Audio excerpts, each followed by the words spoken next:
Can you make Dada some soup? Chicken. Chicken? Oh, that's what you made?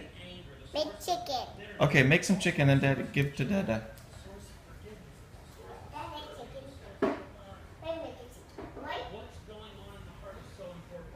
Follow us, your heart is a wellspring of life. In other words, everything I say and do flows from the heart. You know, 93% of communication is nonverbal. In other words, how you say something is more important than actually what you're saying.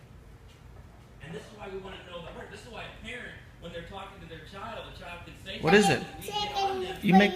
Oh, thank you, Theo. Yes. That's my chicken? So have you ever asked your kid to apologize?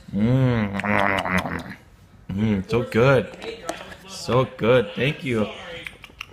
Oh, I was What are you gonna have? there. I fell down. Oh no, spill. That was not good. Why? Because I'm forcing a behavior and it's not in their heart yet. And in our home, what we do is we allow the right behavior. We tell, hey, here's the right behavior. I know you need to apologize right now, even if you're not feeling it, because I hope your heart catches up to it. Gary Smalley for years taught, do the right thing and allow your feelings to catch up. We got We it. gotta get our kids doing this. That's why I go so Carson. Now I got a lot inside. Okay. Now I got a bunny, I got a pooch, and I got a jelly cat. Bunny, Poochie, and Jellycat. Are they gonna eat some chicken too? Okay.